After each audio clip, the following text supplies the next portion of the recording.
কুখ্যাত যৌন অপরাধী জেফ্রি এপস্টিনের নথি প্রকাশের পর থেকে একের পর এক সামনে উঠে আসছে অন্ধকার সব তথ্য। ভয়ঙ্কর এই অপরাধীর সঙ্গে যেসব প্রভাবশালী ও বিত্তবান ব্যক্তির নাম জড়িয়েছিল তা একদিকে যেমন চমকে দিচ্ছে বিশ্ববাসীকে, আরেকদিকে তাদের বিকৃত ও জঘন্যতম কাজের বিবরণে রীতিমতো গা শিউরে উঠছে। এরই মাঝে সম্প্রতি আরও একটি তথ্য হতবাক করে দিয়েছে পুরো মুসলিম উম্মাকে। মধ্যপ্রাচ্য ভিত্তিক গণমাধ্যম মিডল ইস্ট আইয়ের এক প্রতিবেদন থেকে জানা গেছে, মক্কায় অবস্থিত মুসলমানদের পবিত্রতম স্থান কাবা শরীফের গিলাফের কাপড় পৌঁছেছিল সেই বিকৃত যৌন পাচারকারী জেফ্রি এপস্টিনের হাতে। 2019 সালে জেফ্রি এপস্টিনের মৃত্যুর পর তার ব্যক্তিগত সম্পদ নিয়ে তদন্ত শুরু হয়। সম্প্রতি আদালতের নির্দেশে প্রকাশিত ওইসব নথিতে দেখা যায় 2017 সাল থেকে এপস্টিনের সংগ্রহে ছিল এই অত্যন্ত মূল্যবান গিলাফের কাপড় বা কিসওয়া।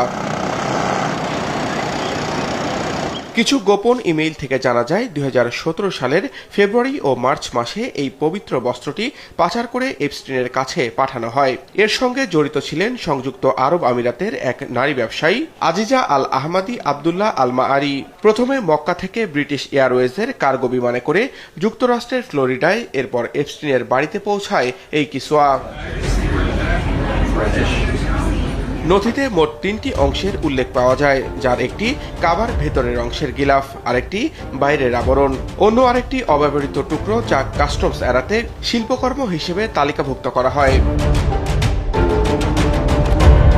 এপস্টিনকে পাঠানো একটি ইমেইলে আজিজা আহমাদি কাপড়টির মাহাত্ম্য বর্ণনা করে লেখেন, এই কালো কাপড়টি সুন্নি, শিয়া ও অন্যান্য মাযহাবের অন্তত 1 কোটি মানুষ স্পর্শ করেছেন।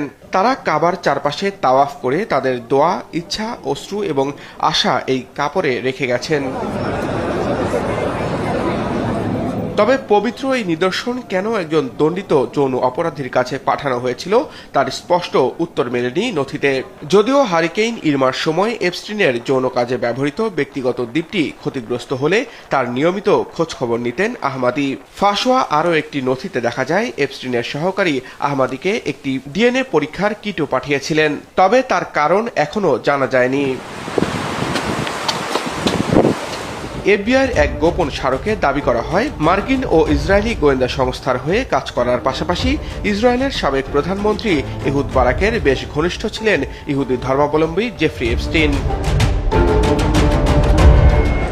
কোটি মানুষের ভক্তি ও ভালোবাসার পবিত্র কাবার গিলাফ কিভাবে শয়তানের দ্বীপে পৌঁছালো বা এপস্টিন কেনই বা সংগ্রহে রেখেছিলেন তা এখনও স্পষ্ট নয়। তবে